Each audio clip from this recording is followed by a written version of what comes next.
বৃষ্টির মধ্যে দিয়ে অতীতে এমন পানি দেখেছেন কিনা, বা এই যে মানুষ অসহায়ভাবে জীবনযাপন করছে, আপনারা জেলা বিএনপি মহানগর বিএনপির পক্ষ থেকে এখানে এসেছেন, তাদের জন্য আপনারা কি করছেন?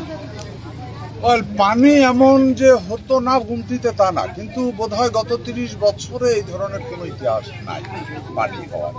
তার আগে দুই একবার হয়েছে এবং খুব শর্ট টাইমের জন্য। সকালে পানি উঠছে, এত উঠে নাই, সকালে উঠছে বিকালে নেমে গেছে, কারণ আমি গুমতির এই পার ওই পারের সাথে তো আমার কানেকশন। আর এবারের যে বন্যাটা, এটা গতকালকেও, তাই তো না, গতকালকেও পানি বাড়তেছে। এবং এরই মধ্যে যেটা আছে যে গুমতির মধ্যে যে ভিতরে যে বাড়িঘরগুলি আছে, এগুলি কোনোটা চালের উপর দিয়া পানি আপনারা দেখছেন, কোনোটা মানে কারোর ভিটিতে কোমর পানির নিচে নাই, এমনও আছে যে চালের উপর দিয়া পানি চলে যাচ্ছে। সো আমরা দলের পক্ষ থেকে, বিএনপির পক্ষ থেকে এটা প্রথম দিন থেকে, যখন বন্যা আক্রান্ত হয় প্রথম দিন থেকে আমরা নেতা কর্মীরা দলীয়ভাবে যতটুকু সম্ভব আমরা এভরিডে ত্রাণ দিচ্ছি। বিশেষ করে শুকনা খাবার, একই সাথে পাক করা খাবার। কারণ কিছু কিছু জায়গায় এমন হয় যে তাদের পাক করার মতো, যেমন যে আইলের উপরে বসতি স্থাপন করছে, এই মুহূর্তে রাত্রি যাপন করতেছে, দুর্ভাগ্যজনক। সো এদের তো আর পাক করার সুযোগ নাই। সো আমরা যেটা করতেছি, একেবারে হাইজেনিক ওয়েতে ভালো করে পাক করে ফুড, পানি, স্যালাইন এটাও দিতেছি। প্লাস অনেক সময় রাত্রবেলা আমরা এই যে এখনই আমরা দেবো কিছু শুকনা খাবার, চিড়া, গুড়, পানি, মুড়ি, হ্যাঁ, রুটি, এগুলিও আবার দিতেছি। কারণ রাত্রে তো আমরা থাকবো না, তাদের এমন অবস্থা, তাদের পাক করার কোনো অবস্থা নাই। দুর্ভাগ্যজনক, খুব কষ্ট লাগে দেখতে। আমরা চেষ্টা করে যাচ্ছি যে বিএনপি অতীতেও মানুষের কাছে ছিল, এখনো আছে, তবে আগে দিয়ে একটু কাজকর্ম করতে দেখা গেলে এই ধরনের কল্যাণমূলক কাজ করতে বিভিন্ন ধরনের বাধাগ্রস্ত হইতাম, যেটা বাস্তব সত্য। হ্যাঁ, এখন এটার থেকে সবাই কোঅপারেশন করতেছে, জনগণ আগায় আসতেছে, আমরা চেষ্টা করছি। ইয়াসিন ভাই, এই বন্যার কারণে বন্যা কবলিত যে সমস্ত মানুষজন আছে তারা কিন্তু মানসিকভাবে অনেকটাই ভেঙে পড়েছে, তাদেরকে আসলে কি বলবেন আপনারা?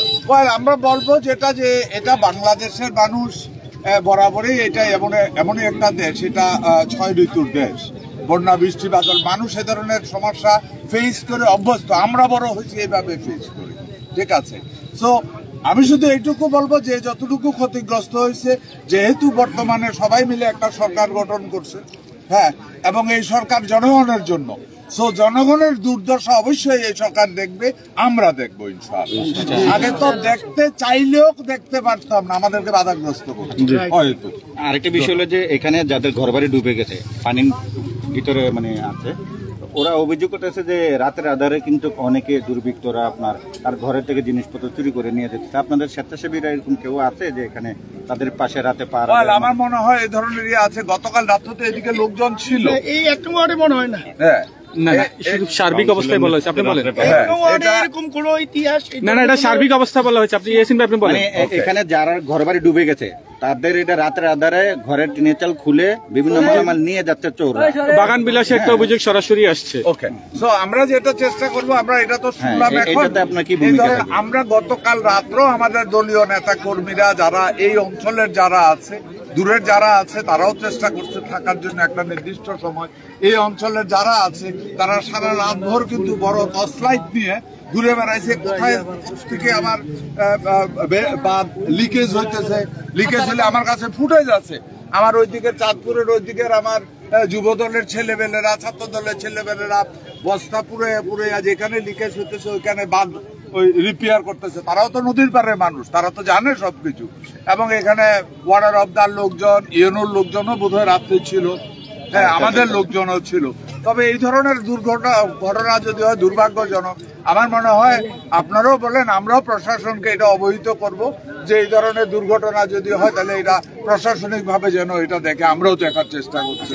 যদি পানি বৃদ্ধি থাকে আপনাকে অনুদান অব্যাহত থাকবে কিনা? আমাদের এই কথাটা আমরা একটু আগে বলে দিয়েছিলাম, আমরা এখানে এই এলাকার এই থেকে এই পর্যন্ত সব লোকের যতদিন থাকবে, আমাদের তৌফিকে যতক্ষণ আছে, এভরিডে চেষ্টা করতেছি আমরা দুপুরের খাবার এবং রাতের জন্য ড্রাই ফুড আমরা দিয়ে যাওয়ার জন্য। এটা আমাদের প্রতিজ্ঞা, বাকিটা আল্লাহর হাতে। এটা আমরা চেষ্টা করি। থ্যাংক ইউ ভাই। তার পরবর্তীতে যেটা আছে যে আমাদের আমরা ওইটাই আলাপ করতেছিলাম। এখানে দেখেন অনেকগুলি ঘরবাড়ি, প্রায় 100 উপরে ঘরবাড়ি আমাদের listed হয়ে গেছে। যারা বন্যাটা সরে যাওয়ার পরে তারা এই ঘরগুলি রিপেয়ার করতেও অনেক সমস্যা হবে। তো এটার ব্যাপারে অনেক ঘর কিন্তু পানির জোয়ারে ভেসে যাচ্ছে। রাইট, অনেকের ফার্নিচার সব চলে যাচ্ছে, ভেসে গেছে। তা আমি এইভাবে আমার দলীয় কর্মীদেরকে এরাও আমরা বলতেছিল ভাই এটা করতে পারবেন যে যা, হ্যাঁ এটা আমি ব্যক্তিগতভাবে ইনশাআল্লাহ ব্যক্তিগতভাবে আমি চেষ্টা করবো এগুলি। আচ্ছা, এই নদীর পাড়ে যে ঘরবাড়িগুলো ঘটে এগুলো কি আসলে আপনার কাছে মনে হয় তারা বৈধ? আমি এই ব্যাপারে জানি না, অ্যাকচুয়ালি জানি না। যেমন এই জায়গার ব্যাপারটা, এই জায়গার সম্পর্কে আমি ওরে জিজ্ঞাসা করছিলাম, সে এখানে স্থানীয়, সে বললো যে ভাই এগুলি CS কুতিয়ার থেকে মালিক, আর বাকিগুলি এগুলি তো আমি জানি না। থ্যাংক ইউ ভাই। Bye bye.